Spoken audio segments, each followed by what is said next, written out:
Good morning, everybody. It's a beautiful, beautiful morning, actually. I'm just sat here watching the birds out there on the tree and just see them there, look.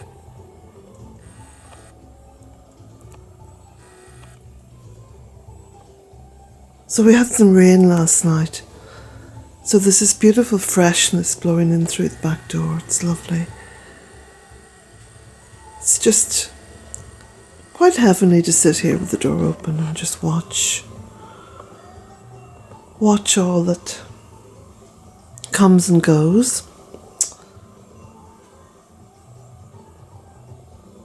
There's quite a serenity, actually,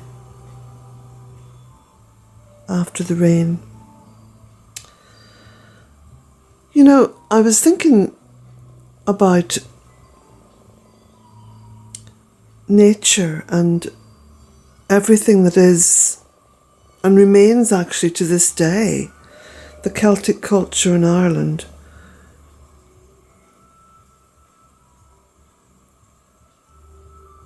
And the fact that my ancestors, in fact everybody's ancestors really, honoured the force of nature. And within this honouring, we have extracted a term to describe it, and that term is animist. And animist is from the Latin anima, and basically it means that they honoured inanimate objects and plants and animals and trees, and they believed that these beings and things possessed a spiritual essence.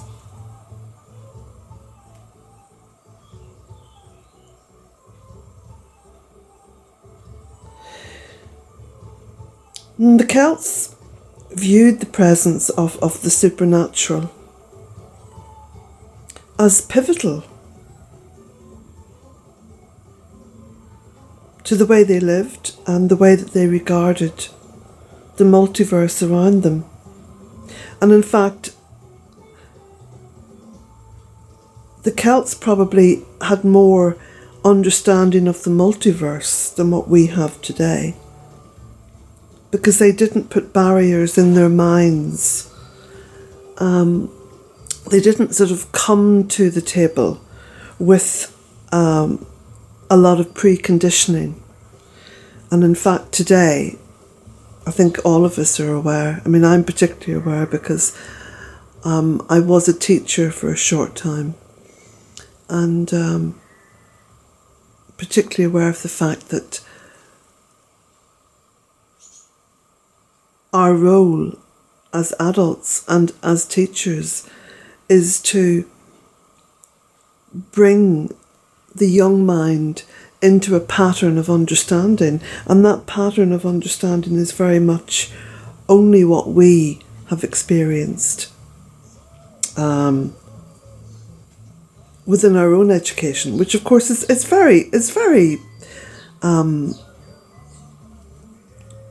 very controlled, is very dogmatic.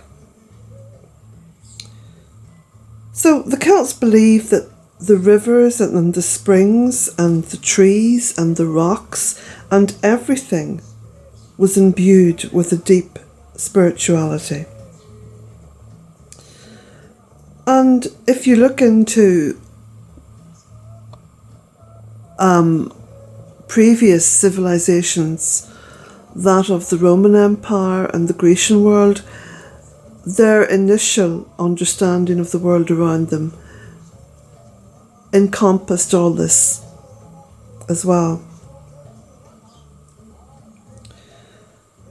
And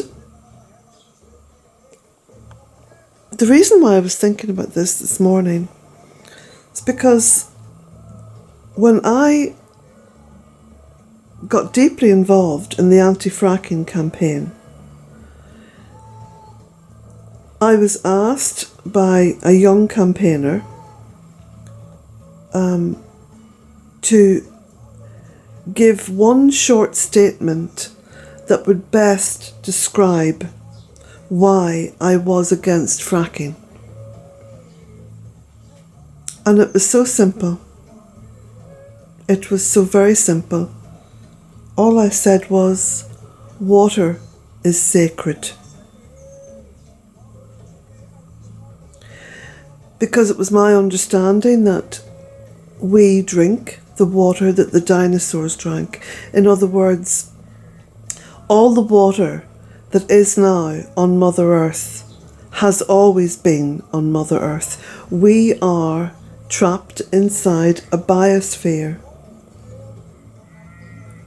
The water is continually recycled, and everything that we put into that water or that leaches into that water becomes part of that water.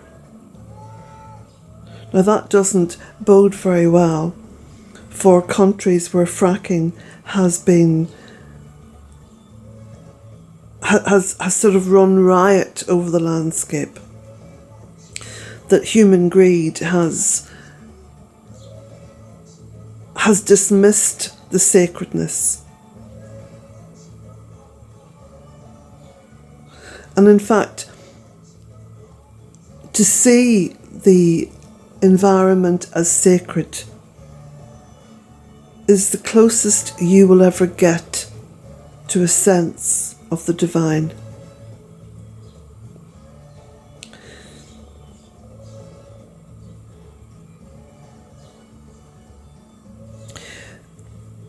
Again, in Celtic mythology, the spirits of lakes and rivers and springs, these spirits, these goddesses, most of them were goddesses, they were seen as the givers of life. And water was a very important aspect of the understanding of the links between the world we live in, the reality that we perceive, and the other world. So you had goddesses like Seonan and Bowen, who, Seonan gave her name to the river Shannon, and Seonan is spelled Sionan.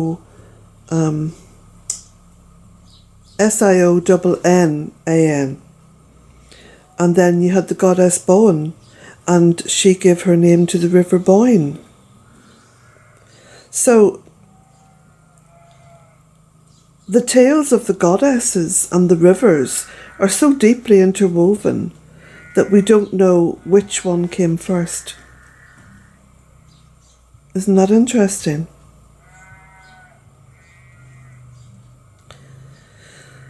So you have holy wells as well, and of course the other day I spoke a little bit about how important it was to bless water.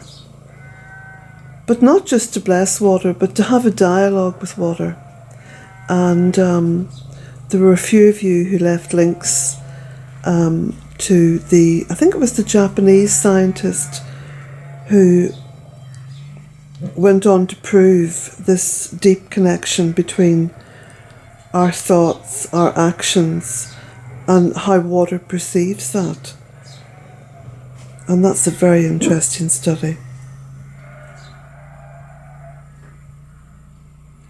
So the holy wells are all over Ireland. I mean, it's amazing. You know, you travel anywhere in Ireland and you'll come across a holy well. So that understanding of the water being life-giving, and not just life-giving, but soul-reviving, and in some cases soul-saving. And this continual battle between good and evil that we perceive as being part of our journey in the world is very much brought to the fore when we think of water. This kind of, you sprinkle holy water, or the fact that many invisible forces cannot cross water, and that water divides, but water also protects, and we know we cannot live without water. And then, of course, you had, within the understanding of the water cycle, you had the deep reverence for trees. And it's no coincidence that our ancient ancestors held trees in such great importance. I mean, they just knew more about the environment than what we do. We have forgotten more than what we'll ever know. And it really is time that we tapped back in to that genetic memory and seen the truth for what it is. The trees and their roots filter the water, filter the rainwater down into the ground and help to purify that water. They take up a lot of the damage that we put out. And so the story of the trees and the water is deeply, deeply interwoven. And yet here we are within a so-called civilization, planting monocultures of trees as cash crops and cutting down rainforests in order to plant more cash crop trees. I mean, anything with palm oil in it, I mean, they say, oh, this is a special palm oil because it's not doing any damage to the. It's nonsense. Monoculture tree plantations are deeply damaging to the environment and ultimately to water. And if we don't have a pure supply of water or a supply of pure water, our health will fail us. Civilization will be diminished.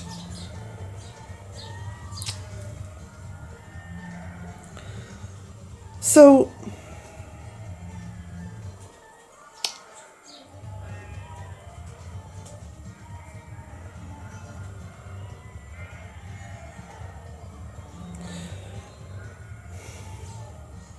it's hard to even kind of think what to add to that. I don't know if I can add anything to that. Because surely this message is so simple, isn't it?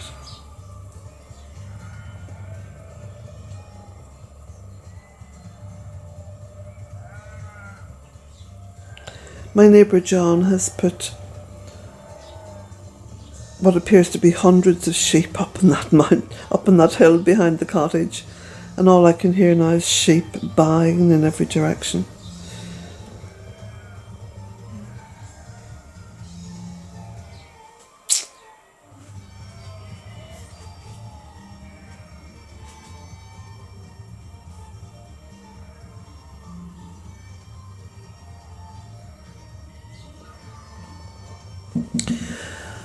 And of course, I suppose I should round up this little chat with what happened after the advent of Christianity into Ireland.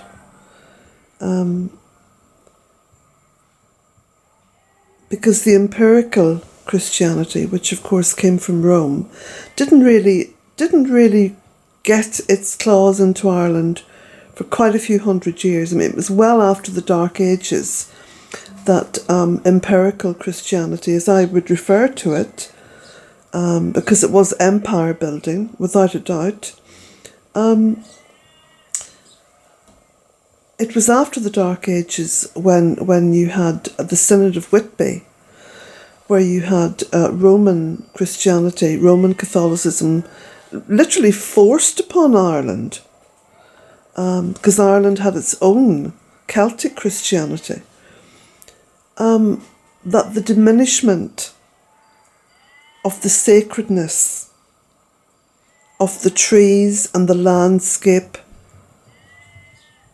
began. I don't need to say anything more. So blessings to you all on this beautiful Sunday morning, and I hope you have a lovely day. And if you can find it necessary to click on the link below, in other words, if you want to visit the Bealtaine Cottage Press and purchase a book or a map, then thank you very much. It all helps to support the Bealtaine Project across the multi-layers of social media, which I promote Mother Earth on Twitter and on Facebook and on YouTube and on my website every day. Blessings to you all.